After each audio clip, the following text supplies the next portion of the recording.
अस्सलाम वालेकुम नाज़रीन, मैं हूं इलियास मुग़ल और आप देख रहे हैं हमारा SM TV जो फेसबुक और यूट्यूब से लाइव है। और इस वक्त मैं मौजूद हूं लाड़काना में गढ़ी खुदा बख्श, और मेरे पीछे आप देख सकते हैं कि पाकिस्तान के अजीम सियासतदान जिनका आज भी नारा है कि भुट्टो ज़िंदा है, वो सियासतदान जिसने पाकिस्तान के लिए अपनी जान दे दी और अपने आप को फांसी के फंदे तक पहुँचा दिया, मगर रियासत पाकिस्तान पर आँच नहीं आने दी।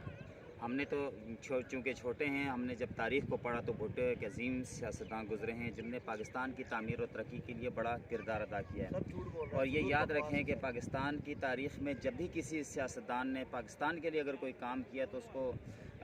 पीछे किया गया, या उसको इक़्तिदार में नहीं आने दिया, या उसको तख्ता दार पर चढ़ा दिया गया। आज हम मौजूद हैं जुल्फ़िकार अली भुट्टो, जो पाकिस्तान के अजीम सियासतदान थे जिन्होंने पाकिस्तान को एटमी प्रोग्राम दिया और अक़वाम मुत्तहिदा के सामने डट गए। और जब आपने बात की वर्ल्ड बैंक की, और आपने जब मुस्लिम दुनिया को इकट्ठा करना चाहा, तो उस वक्त जितनी भी बातिल क़ुव्वतें थी और ऐसे हुक्मरान जो बातिल की दहलीज़ पर सईदा रेज़ थे, उन्होंने जुल्फ़िकार अली भुट्टो के ख़िलाफ़ साज़िशें शुरू की। और एक वक्त ऐसा आया कि एक ऐसे मुकदमे के अंदर जुल्फ़िकार अली भुट्टो को फांसी दे दी गई जिसका बज़ाहिर कोई सबूत नहीं मिला था, मगर फिर भी तख्ता दार पर चढ़ा दिया गया। जुल्फ़िकार अली भुट्टो के जो किरदार है पाकिस्तान के उस सियासतदानों के लिए मशाल राह है जो आज पाकिस्तान की तामीर और तरक्की में हिस्सा लेना चाहते हैं। मगर बड़े अफसोस से मैं एक बात करना चाहता हूँ कि जुल्फ़िकार अली की वो तहरीक